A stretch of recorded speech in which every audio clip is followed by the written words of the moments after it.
Hi, Larry K, ShadowAnyone.com. I have a very practical surveillance tip for you today regarding the audio that comes in your surveillance videos. Now, when you're doing surveillance, the audio, you're going to be so far away, you're not going to get any audio from your subject or the location that you're watching. The audio on your camera, on your video, is going to come from inside your surveillance vehicle. So that means that the audio is going to be you moving around, any noises you make, some embarrassing, some just mundane, but cell phone conversations, any kind of thing that you're doing, the audio, your audio is going to be picked up, not the subject. So you have to deal with this. Now, the way most investigators do this, by far most do this, and they are dead wrong. They run the video through their computer, they drop out the audio track, and they submit the video. That's the just the video portion, no audio. It's dead silent. Here's the problem with that. If it comes to the point where you have to testify, one of the questions that you're going to be asked under oath is, did you digitally manipulate the video at all? You're going to have to say yes.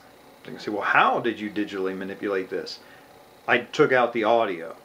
And then from there it's going to unravel a little bit more. Now, it's not the end of the world. Everybody in the courtroom is going to understand the logic of that and the reasonableness of that. But the attorney only has to convince one person in that courtroom, the right one person, that you've somehow manipulated the evidence. And they're going to harp on that over and over again. Every chance they get, especially in closing, they're going to talk about, the investigator himself admits that he digitally altered the material that he presented as so-called evidence. Now, how do you solve this? Well, there's a couple of different ways. I've used them both. One way is you can take the jack from a microphone and snip off the wire and insert that into the audio input of your camera. Now, what this is going to do is it's going to kill all the audio for your camera, just for that video. You're going to have dead silence, and when because it's looking for a microphone that doesn't exist. And when you're done, you can pull the microphone jack out, and your camera will function just like normal. So you'll end up with video that's dead silent. Now, what I like to do actually is I like to take and modify a cord, so I have a plug on both ends, bring it out of a speaker jack on a radio, and then run that speaker jack audio into the camera. So now what the video is I've got the video, I've got the date timestamp on the video. Both of the date timestamp can be modified very easily, but in addition I have this audio track that is every hour on the hour the news is being announced, or the weather, topical type things.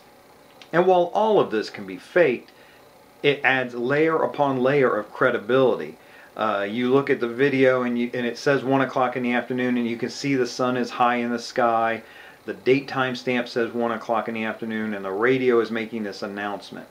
Now, what you have to remember is it's your testimony that's important. The video is evidence, but your testimony is going to be corroborated by the video. But it's when you speak and testify and say something under oath, that's really valuable.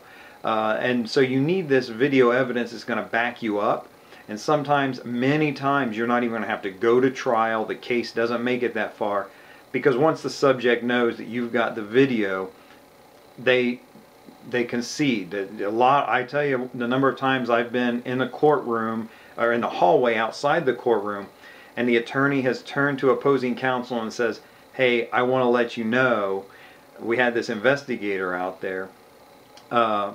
This is everything." You just see the wind come out of the person, and they realize it's over.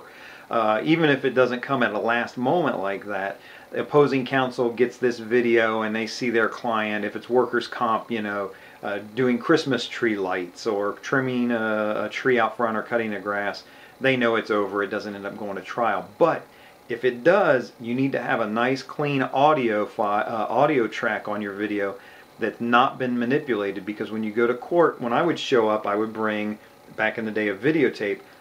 A videotape maybe edited down to 4 minutes with just what the court wants to see, but I'd also have to bring a full tape unedited, because opposing counsel might say, "I want to see it." And actually the attorney would bring these things in.